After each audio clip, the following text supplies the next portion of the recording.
Relationships are funny because when you get in it, it's like, oh man, he's fine, she's fine, everything is great. And then at some point in time, the shoe drops because your expectations aren't met. You start to get drained. There's something that happens, that reality comes and hits you in the face, and that relationships are real. And so when you hit that, you have to accept those hard truths, and there's things that you might have to do to improve yourself. Now, I am speaking from a lot of experience because I was a person where I was like, I would have all of these crazy expectations of perfection because I'm a perfectionist. And then when things didn't match up to my expectations, or when I didn't match up to my own expectations, it would be draining. So I had to come through these hard truths, work on myself. I'm going to give you all the game. If you are married, you're getting married, you're, engaged, you're trying to get there. Trust me, I made all the mistakes, so you do not have to, but I'm going to get into it. So these are 7 things that are hard truths that if you adopt, you do, it's going to just improve your relationship. I've seen it do it with my marriage and previously engaged life and dating life with Carly, and I'm going to get into it right now. Number 1, you do not need to win every single argument. Some things are not even worth arguing about because they do not need to be an argumentative topic. I am someone where I like to get my point across. If you knew me 5 years ago, 10 years ago, 15 years ago, and if you know me now, I like to talk. But then I was like, I really, really like to be right. I still like to be right now, but it's not at the cost of just an argument for argument's sake, just to boost my ego. You don't have to win every argument. Not everything needs to be argued about. If you get to the point where you are like, oh, I just need to be right, to feel right, to boost my ego, then you're not on the same team as your partner. You're not pushing in the same direction. And at the end of the day, a relationship is a partnership, and a partnership is a teammate that's by your side, that's pushing in a direction for a common cause. If you are consistently arguing, if you're consistently just getting into spats that mean nothing and for nothing's sake, then you guys are going at each other instead of at an opponent, or instead of towards a life that you want to build, right? So forget the petty arguments. That's the first thing that you want to do. Number 2, build your identity outside of your relationship. I see this happen so often where it's like someone gets in a relationship and that is their new identity. They are just the boyfriend, girlfriend, the husband, the wife of said person. And that's it. That is their entire identity. And so when it comes to a relationship that drains you, yeah, of course it's going to be draining, because every day and everything that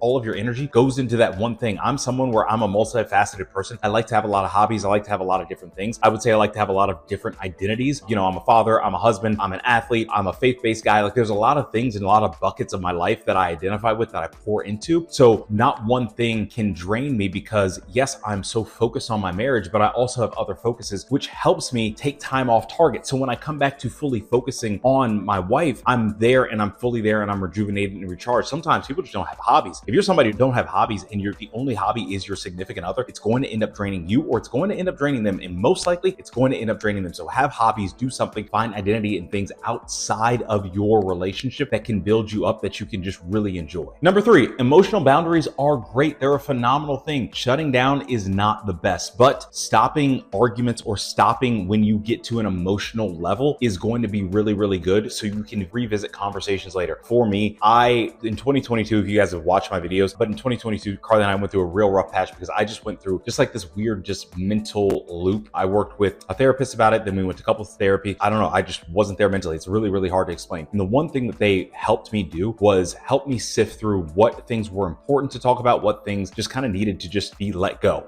And what I would do in the past was I would just consistently talk about a thing, or then I would completely shut down. So it would just be like, very extreme one way or very extreme the other way. And so what I wouldn't do was take a second to breathe and then come back to equilibrium to assess, hey, is this even worth talking about? Is this even worth bringing up? And then in that assessment, then talking about it the right way. So from an emotional boundaries standpoint, I've talked about this in other videos. I think it's so important. Give yourself 3 days. After 3 days, if you forget about it, then it really wasn't a big deal. And after 3 days, if you still want to talk about it, then that's a great thing to bring up and talk about, because typically the emotion that you had 3 days ago is not the emotion that you're going to have, in the current moment. So then you're able to discuss something and have a good emotional boundary, and it's a productive conversation instead of just this weird emotionally charged conversation that gets nowhere, that's an argument about nothing, which ties back into my last point. Number 4, lead with presence, not pressure. Now, I'm speaking to my younger self. I used to be I would just go after everything, and that would be the most important thing. That's not just relationships, that just is what it was. And everything, if you were around my circle, it was just very pressure based, because I put so much pressure on myself. What I realized is over time, and especially coming into marriage, especially as a dad, it's like you have to lead with presence. So you keep trying to push, push. It's not going to get people to do what you want to do. It's not going to build the life that you want to live. You have to lead by presence. That's the most important thing. When you show up and you lead from the front, and you are a servant leader of your household, or a servant leader of, the person that is by your side, it's going to make them feel better. It's going to make them feel more confident in trusting you. And also, just speaking as a man, like, it is going to give you confidence to lead your household and to lead the other people and to be a leader and a pillar in your community. If you lead with presence, and also the other thing with presence is you have to be there. You have to show up. I think that work is great, and I think other things that are so important, but at the end of the day, your relationship and the person beside you who's going to ride with you, that is ultimately and it should be one of your tip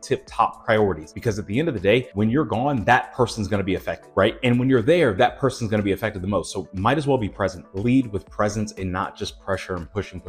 Number 5, be honest, even when it's uncomfortable. Honesty is so critical, and people could be watching this now that knew me 10, 15 years ago and be like, Ricky is just straight up lying because he was not an honest person. And I would say to them, you're absolutely right. I was not doing any of the right thing. I was lying just to get through and just to, boost my ego and everything. And I learned so much from that because of how much it hurt people, how much down the road when I matured, how poorly I realized that I acted and responded to situations and how damaging it was. And so now, in this marriage with Carly, like when we first got together, I told her, I was like, hey, I'm gonna be 1,000% honest with you, even if you don't like to hear it, because I would rather be honest and transparent than go down the road lying and you don't know who you're with. I'm feeling guilty about it. And then all of a sudden it just combusts years down the road, months down the road, whatever it is. But honesty and being honest with yourself and being honest with your partner, that is going to take a lot of the pressure and strain or anything that you have off of your plate. I think especially as men, like we struggle to be vulnerable. We struggle to be real. We struggle to just like say what we feel. We'll make it about everything else and we'll be frustrated about everything else. But when it comes to some of the vulnerable needs that we have or some of the vulnerable conversations that we want to have, we just don't do it, right? And so, but when you're honest, you open up a gateway for the other person to get to know you more, for them to be emotionally closer to you, emotionally, spiritually, physically, all of that. And they're also able to show you who they are in those moments. And that's a really good thing because you can establish, hey, this is somebody that I can really trust, that I can be, with long-term, or is this somebody where it's like, oh, I don't really like how this is working when I'm open and I might need to make a different decision, right? So when you are open and honest, there's so many benefits. And I would say for me, the biggest benefit is I can just freely be myself. I'm not hiding anything. I'm very comfortable in my own skin. I'm very comfortable. Carly knows exactly who I am every day and twice on Sunday. And that's a very just comfortable and freeing feeling, right? And so if you're going through relationships and you're not being honest, I'm telling you, because I'm telling you from experience, it's not a freeing feeling. It boosts your ego in a very, very short term because you feel like you have some type of control or power, but it's not anything that is long-term beneficial and it doesn't feel that good anyway. Just make sure that you are being as honest as you possibly can. And it's just full honesty. Number 6, how it used to be may not be how it is now. This is something that I've learned in marriage and being a dad is like when we go through phases of life, sometimes some of the draining aspects are because we have this expectation that it's going to be the same as it was in past seasons of life. And when you do that, you're like, oh, well, I'm stuck to something that's just not there. If we are always changing and evolving and growing, then our partner's changing, evolving and growing, situations in life, all of these things are changing, evolving and growing, right? And so if you are stuck to some expectation of this is what it's supposed to be and you grasp onto that, it's going to drain you. It's going to, not make you feel so good. So if you allow life to just be and flow and the relationship to flow and grow and know that, hey, day to day, it might be different, month to month, year to year, it's going to be different. And you allow that to be, that's going to be freeing. Now, I'm saying that from a very, very early on marriage within a year and a half, right? I can't wait till 10 years from now, I'm able to talk about this and get even deeper in that because I'm going to know what that means even more. But I do know from the past, 6 years of Carly and I being together, how it is today with a child and living in another state in a house and everything